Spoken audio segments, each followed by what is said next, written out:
안녕하세요. 속 시원한 경제 임소연입니다. 동남권의 경제 이슈를 다각도에서 분석해 전망해드리겠습니다. 먼저 우리 지역의 경제 이슈부터 살펴볼까요? 북항 1단계 재개발 구역에 포함된 제1부두가 글로벌 창업 허브로 대변신합니다.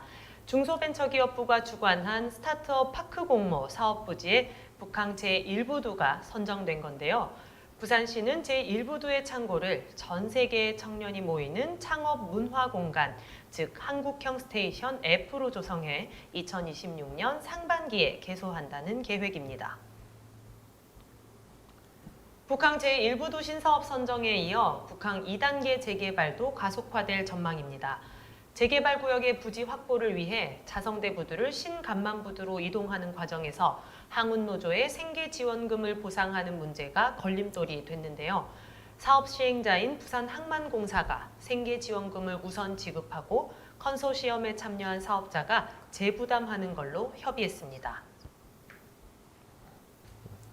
네, 부산 최대의 토목공사죠. 오늘은 부산항 북항 재개발에 따른 지역 경제 상황과 전망을 두 분의 전문가 모시고 이야기 나눠봅니다. 안녕하십니까? 안녕하세요. 네, 안녕하십니까? 안녕하세요. 부동산 전문 김지원입니다. 네, 안녕하십니까? 주식 전문 이호석입니다. 네, 1876년에 개항한 우리 부산항을 시민의 품으로 돌려주기 위해서 북항 재개발 사업이 한창입니다.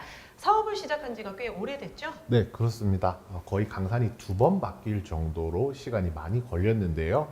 북항 재개발 사업은 2007년도에 고시하고 2010년도부터 착공을 시작했습니다. 기존에 사용하던 항만이 신항만으로 옮겨가면서 남아있던 부산항 부지를 어떻게 활용할지에 대한 부분들을 의논을 했었고요. 결론은 약 7조 원 정도를 투입을 해서 서울 여의도 규모의 해양복합 문화관광단지를 조성하는 것으로 이제 결론이 났습니다. 결국 이것을 조성함으로써 부산이 글로벌 해양산업의 메카로 발돋움하는데 이바지할 것이다, 핵심 역할을 할 것이다 라는 기대감을 모았었습니다.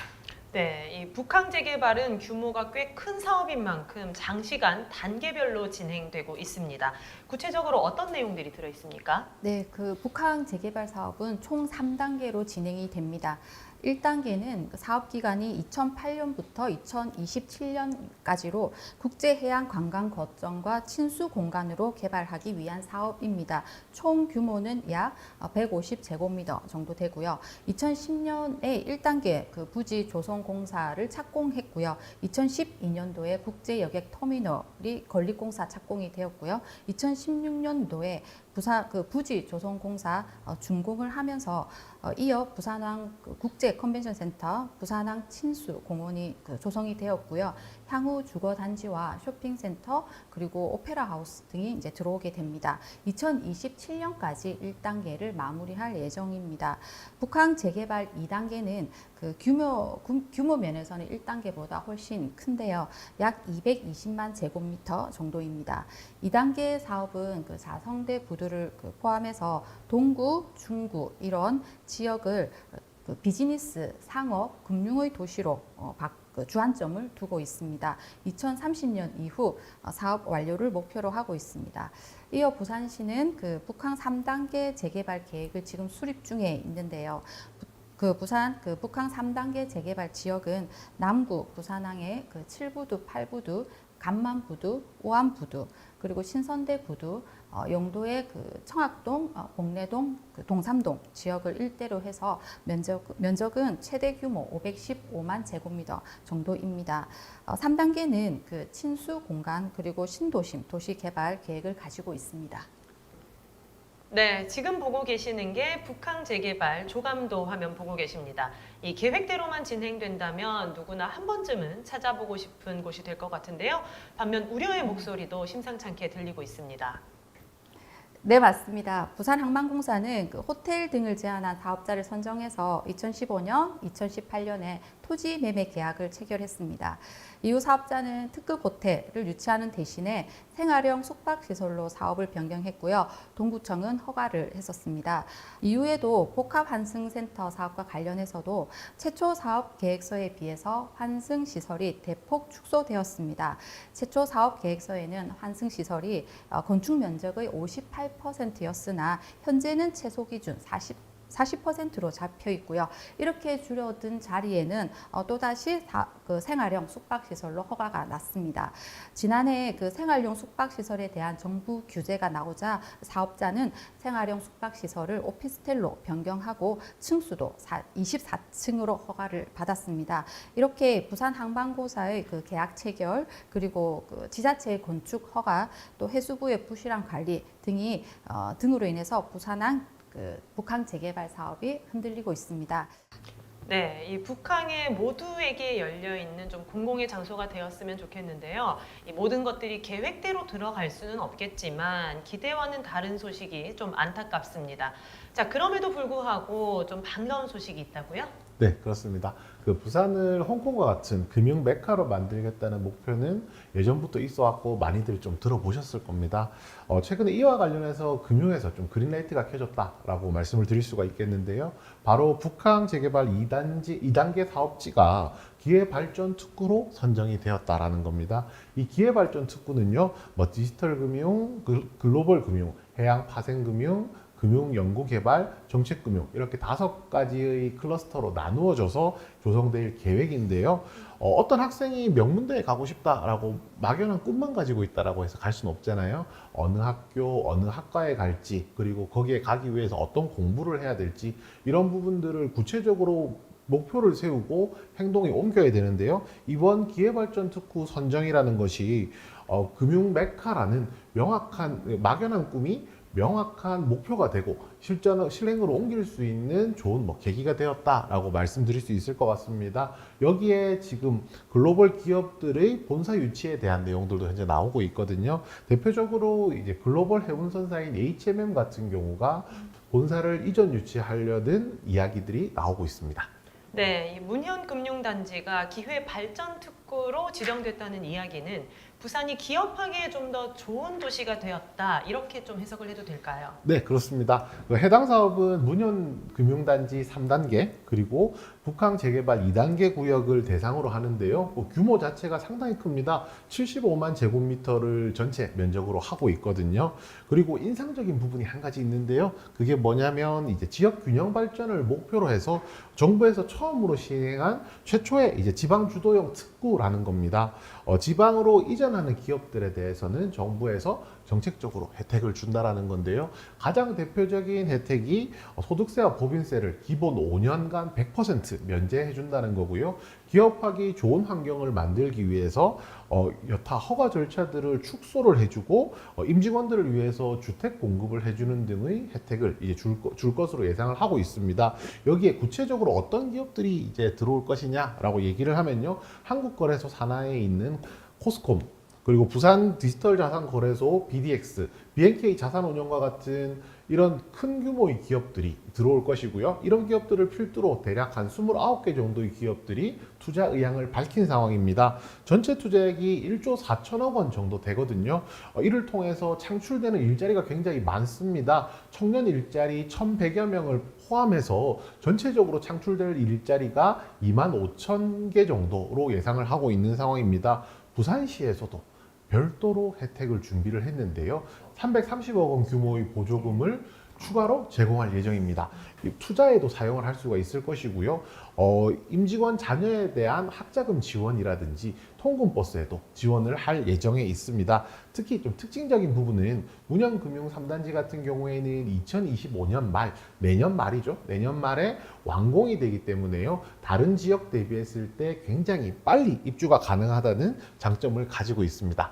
그리고 마지막으로 부산시에서는 이번 기회발전 특구에 이제 선정된 것을 계기로 해서 전력 반도체나 2차 전지 특구와 같은 추가 지정을 노리고 있는 상황인데요. 실제로 이루어질 경우에 지역 경제 활성화에 굉장히 큰 도움이 될 것이다 라고 정리드릴 수 있겠습니다. 네, 이렇게 말씀하신 것처럼 많은 기관과 또 기업들이 들어오기 시작하면서 이 부산의 인구와 경제가 함께 움직이길 기대해 봅니다.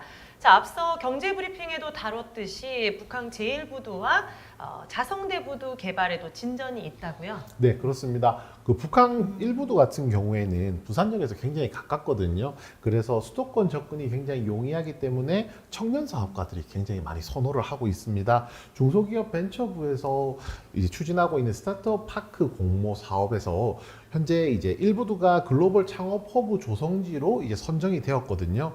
세계 최대 규모의 이제 스타트업 캠퍼스인 파리스테이션 F를 이제 참고해서 만들어진다라고 하고요. 2026년 상반기 개소를 목표로 해서 일부도 내에 있는 창고를 리모델링 한다라고 합니다.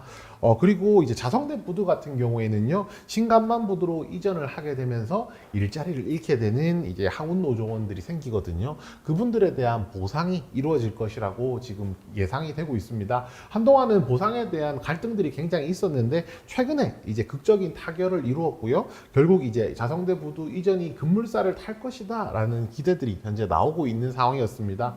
구체적인 내용은 약 1000명에 대해서 그 660억을 이제 위로금으로 지급을 한다는 건데요. 이렇게 이야기만 들으면 다 끝난 것처럼 이야기가 들릴 수도 있겠지만 대상자 확정이라든지 지원 규모라든지 지급 시기라든지 이런 부분들이 아직 확정이 되지 않았기 때문에 아직까지 이견이 있을 수가 있어서 속단할 수 없다는 점도 염두에 둬야 될 겁니다. 개발에 있어서 호재는 충분히 많이 나왔다라고 생각하거든요. 그렇지만 반대의 입장에서 생각한다라고 하면 아직까지 풀어야 되는 과제도 굉장히 많은 상황이고요. 난개발 등의 문제도 있기 때문에 긍정적인 시각은 유지하되 아직까지 이 부분에 대해서 예의주시하고 있자라고 정리 드리겠습니다. 네, 이 북한 재개발 사업이 모쪼록 원만하게 진행되길 바라봅니다. 자, 그럼 북한 재개발 상황에 따른 우리 지역 경제를 한번 전망해 볼 텐데요. 무엇보다 원도심의 부동산이 좀 움직일 수 있을지 궁금해집니다. 네. 북한 재개발 사업과 함께 그 인근 구도심 지역들의 그 재개발, 재건축이 활발하게 진행되고 있습니다. 그 대표적으로 그 북한 북측에 위치한 오션 파라곤이 입주를 했고요. 또 지난해 분양을 완료한 오암 2구역 두산 위브 더 제니스 오션시티가 있습니다. 마찬가지로 인접한 그 대연동에 지난해 공급되었던 그 대연 DIL도 북한 재개발 기대감에 단기간에 완판되었습니다. 작년 11월에 분양하였던 그 부산 남구 오암동의 그 주택 재개발 2,205세대 대단지 해링턴 마레가 평균 분양가가 2천만 원으로 사실 높은 가격 경쟁력을 가지고 있어서 눈길을 끌었지만 실제 1297 가구 모집에 865명이 청약을 하면서 테라스 형태 일부 주택을 제외하고는 대다수 타입이 미달되었었습니다. 최근에 998 가구를 분양하였던 블랑 서밋 74는 북한 재개발 그리고 55 고급창 그 이전 등으로 개발 호재가 풍부해서 부산 동구의 랜드마크가 될 것이다. 그리고 그 69층, 그 지하 5층, 지상 69층을 합해서 이제 74. 그래서 블랑 서밋 74인데요. 부산의 5번째 초고층 아파트라는 점, 그리고 대우건설에서 하이엔드 아파트로 건설하는 점 등으로 이목을 끌었지만 사실 한 개 타입을 제외하고 다시 나머지 타입에서 미달되는 사태를 보였습니다. 이렇게 이제 주목받았던 대단지 분양 아파트들이 잇따라 그 미분양되는 사태를 보면서 부산의 부동산 경기가 쉽지 않은 것을 알 수가 있습니다.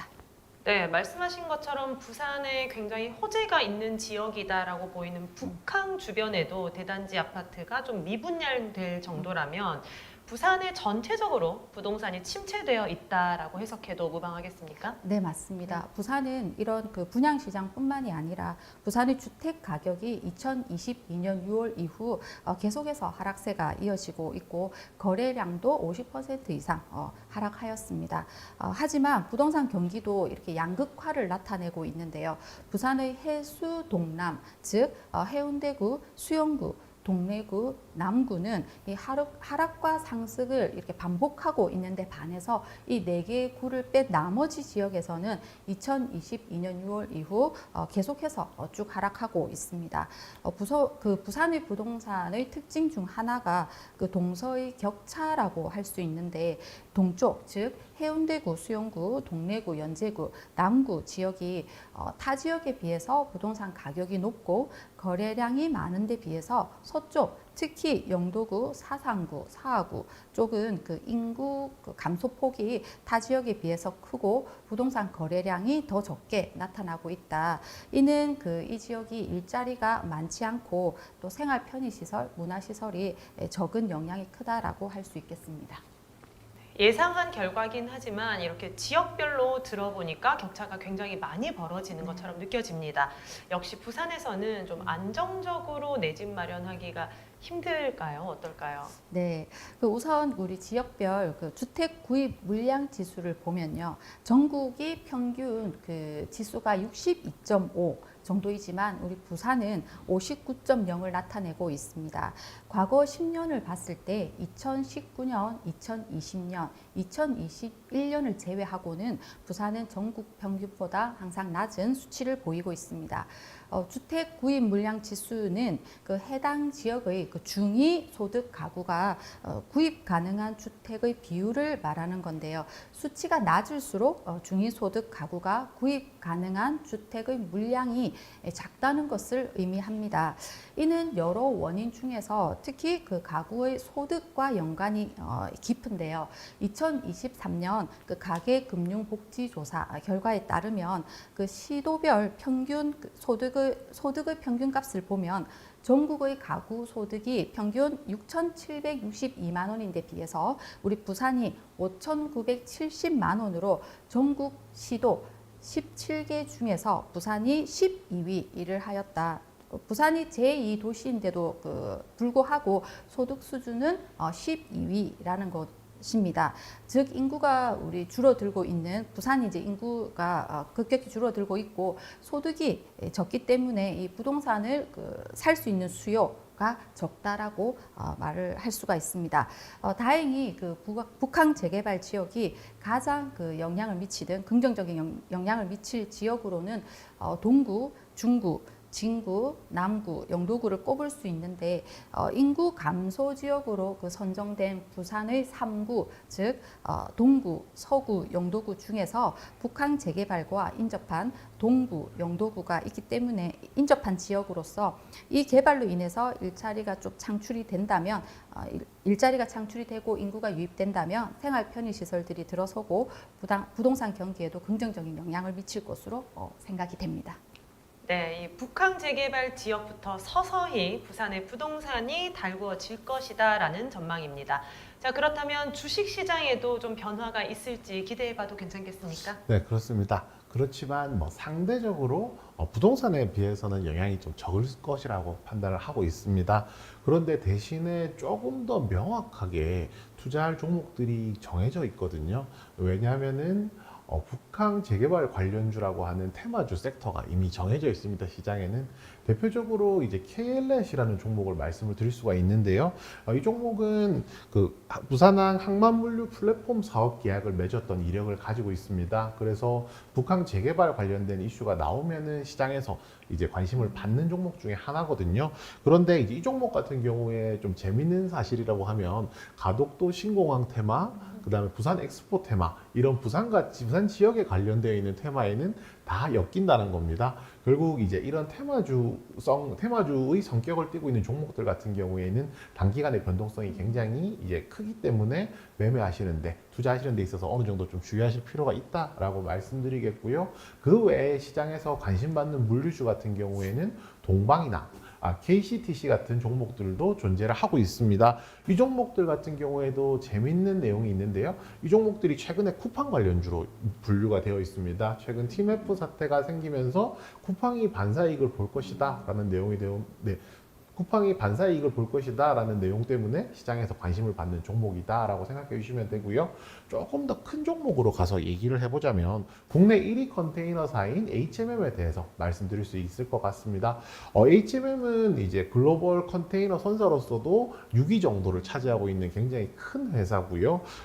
부산이 글로벌 허브가 된다라고 하면 부산에 굉장히 많은 물류가 모이겠죠. 그러면 그 물류를 옮겨 나르는 데 있어서 해상 운임을 받기 때문에 그에 따른 수혜를 이제 입을 수 있는 기업이다 생각해 주시면 되고요. 최근에 이제 테무나 알리익스프레스 많이들 사용하고 계신데 중국에서 저가 수출이 많이 나오게 되면서 컨테이너 자리를 너무 많이 차지해서 한 컨테이너에 이제 물건을 실는데 해상 운임이라고 하거든요. 해상 운임 자체가 굉장히 많이 올라가고 있습니다. 이런 부분들도 HMM을 보는 데 있어서 뭐 관전 포인트가 아닌가라고 생각합니다.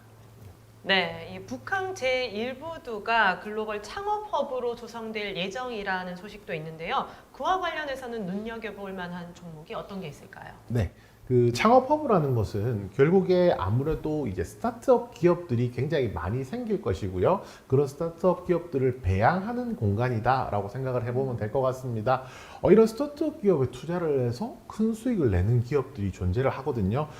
이제 이런 가능성에 투자하는 회사들을 저희는 창업 투자 회사라고 해서 줄여서 창투사라고 부르고 있습니다. 일반적으로 기술은 가지고 있는데 자본이 없어서 사업 진행이 안 되는 기업들의 자본을 투입을 해주고요. 나중에 그 회사가 상장을 하든지 했을 경우에 큰 수익을 얻어가는 회사라고 생각해 주시면 되는데요. 이런 일을 하는 기업들 같은 경우에 글로벌 창업 허브를 통해서 가능성이 있는 그 스타트업들을 발굴하고요. 투자하면서 성과를 내는 이런 흐름이 나올 것이라는 기대감을 해볼 수 있습니다. 최근에 이제 안목이 좋았던 이제 창투사에 대해서 얘기를 해보자면요. 나스닥 상장에 대한 얘기가 나오고 있는데 최근에 야놀자에 투자한 아주 아이비 투자라는 기업이 있을 거고요. 최근에 코스피에 상장을 했습니다. 니케랑 스텔라 블레이드라는 게임을 만들었던 시프트업에 투자한 대성 창투라는 기업도 눈여겨볼 만합니다. 네, 이렇게 주식이든 부동산이든 모든 게 좀 준비가 되고 좀 더 확실히 알아보고 나서 신중하게 투자하셔야겠습니다. 자, 끝으로 북한 재개발 이슈에 따른 우리 지역의 경제 전망 총평을 한번 들어보겠습니다. 선생님부터요? 네, 그 최근 서울, 경기도 지역에서는 그 부동산 경기 그리고 아파트 가격이 다시 상승하고 있습니다. 몇몇 그 지역은 과거 최고가를 넘어섰습니다.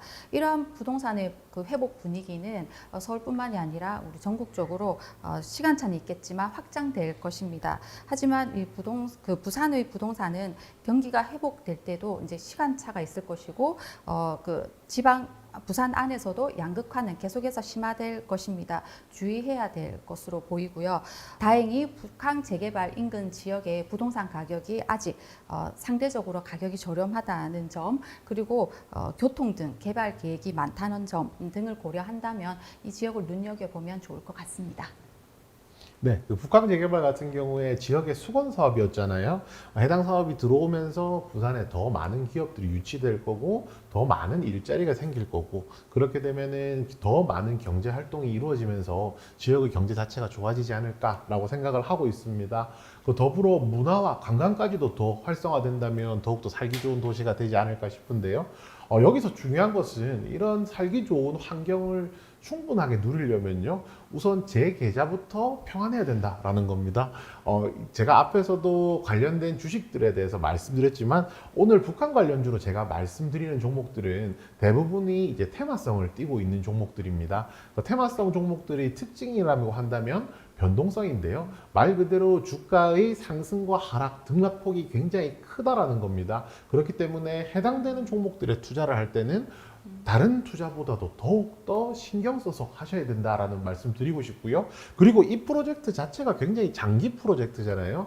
아무래도 장기 프로젝트에 투자를 하다 보니까 그 과정에서 다양한 변수들도 발생을 할 수가 있을 거다라고 생각을 하고 있습니다. 그렇기 때문에 장기간 투자를 해야 된다는 점에 대해서 단기간에 승부를 내지 않아야 된다는 점에 대해서 투자에 꼭 유의하시는 것도 부탁드리겠습니다. 네, 오늘 말씀 고맙습니다. 동남권의 경제를 알기 쉽게 분석하고 전망하는 속 시원한 경제, 유익한 시간 되셨습니까? 오늘 준비한 소식은 여기까지입니다. 다음 이 시간에는 더욱더 속 시원한 정보로 찾아뵙겠습니다. 함께해 주신 여러분 고맙습니다.